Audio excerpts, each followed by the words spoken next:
¿Alguna vez han sentido que los números no cuentan toda la historia?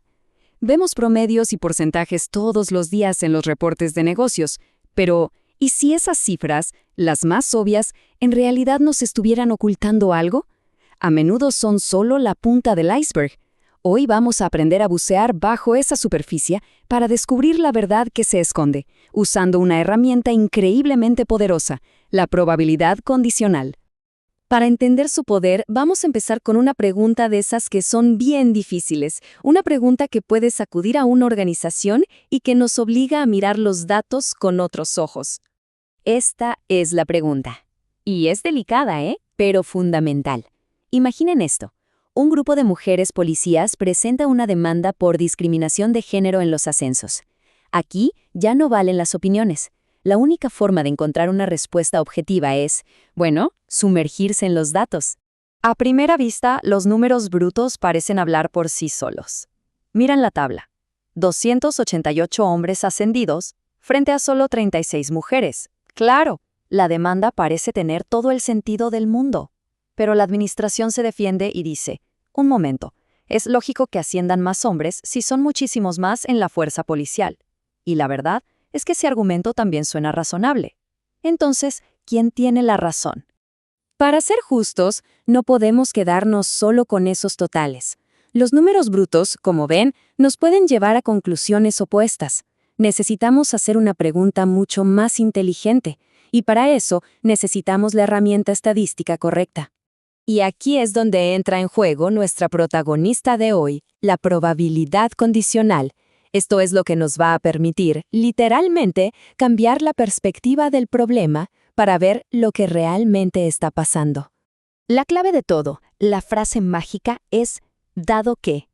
Fíjense, no nos preguntamos cuál es la probabilidad de ascender en general. La pregunta correcta es ¿cuál es la probabilidad de ascender dado que se es un hombre? ¿O cuál es la probabilidad de ascender dado que se es una mujer? Ese dado que nos obliga a enfocar el análisis en cada grupo por separado. Y bueno, aquí tenemos la fórmula matemática que representa esa idea del dado que. Pero a ver, que nadie se asuste. En el fondo es muy simple.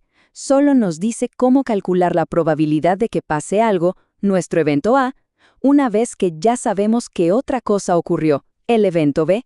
Es la receta que necesitamos para tener esa claridad que estamos buscando. Ahora bien, para aplicar esta fórmula de una manera súper sencilla, lo primero que tenemos que hacer es organizar nuestros datos. Vamos a pasar de esos números brutos a algo mucho más útil, una tabla de probabilidad conjunta.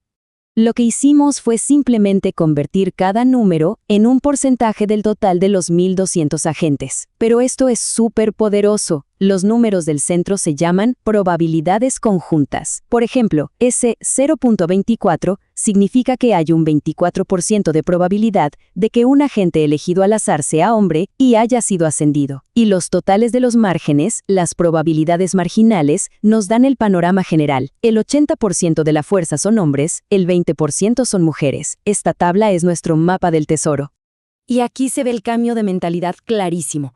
La pregunta de la izquierda, la que se responde con el 3%, nos habla de todo el universo de agentes, pero no nos sirve para evaluar si el sistema es justo. La pregunta correcta es la de la derecha. Si ya sabemos que estamos hablando de una mujer, si nos enfocamos solo en ese grupo, ¿qué probabilidad tiene de ser ascendida? Esa es la pregunta condicional, esa es la que va al corazón del asunto. Muy bien, llegó el momento de la verdad. Con nuestra tabla de probabilidades ya lista, el cálculo se vuelve súper directo. El proceso es este. Son 3 pasos. Pensemos en los hombres. Paso 1. Buscamos la probabilidad conjunta de ser hombre y ascendido. En la tabla es 0.24. Paso 2. Buscamos la probabilidad marginal de ser hombre, que es nuestro dado que. En la tabla es 0.80. Y el paso 3 es simplemente dividir el primero entre el segundo. Y ahí está. La probabilidad de que un agente sea ascendido, dado que es hombre, es del 30%. Ahora, vamos a hacer exactamente lo mismo para las mujeres. Para las mujeres, tomamos su probabilidad conjunta, que es 0.03, y la dividimos entre la probabilidad marginal de ser mujer, que es 0.20. El resultado es apenas del 15%. Y aquí ¡Pum! Aquí está la revelación. El argumento de la administración se cae por completo. El análisis de probabilidad condicional nos muestra sin lugar a dudas que un hombre tiene el doble de probabilidades de ser ascendido que una mujer.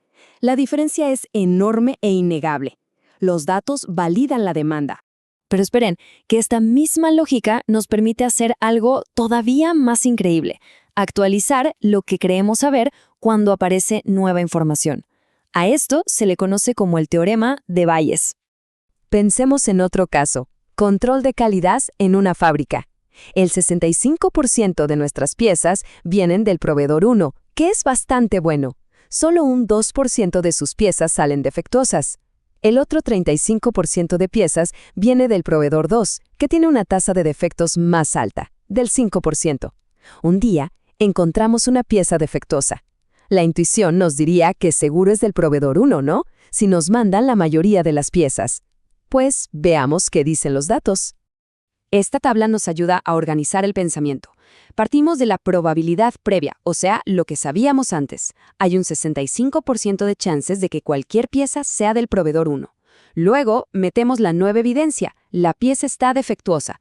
Y la tabla, al combinar todo, nos da la probabilidad posterior, que es nuestra creencia inicial, pero ahora actualizada con este nuevo dato.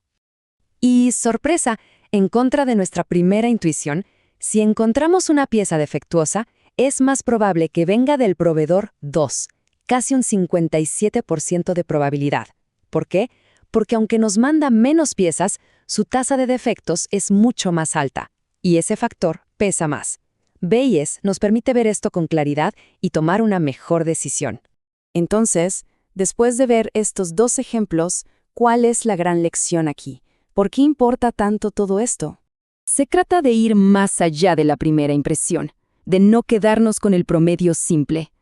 Es una herramienta fundamental para pensar críticamente, para descubrir las causas reales detrás de los resultados y para tomar decisiones basadas en evidencia, no en intuiciones que, como ya vimos, a veces nos engañan. Y ojo, que esto no es un ejercicio teórico. Las aplicaciones son infinitas. Desde un banco evaluando el riesgo de un crédito, hasta un equipo de marketing midiendo si su campaña realmente funcionó en un segmento específico de clientes. O para mejorar el control de calidad, como vimos, o para tomar decisiones de personal mucho más justas. Es una herramienta clave en cualquier negocio. Y con esto cerramos. La pregunta final es para que se la lleven y la piensen. ¿Qué creencia, qué suposición que dan por sentada en su trabajo necesitaría ser revisada con esta nueva lente? La probabilidad condicional nos da el poder de cuestionar, de descubrir verdades ocultas y al final del día de tomar decisiones mucho más inteligentes.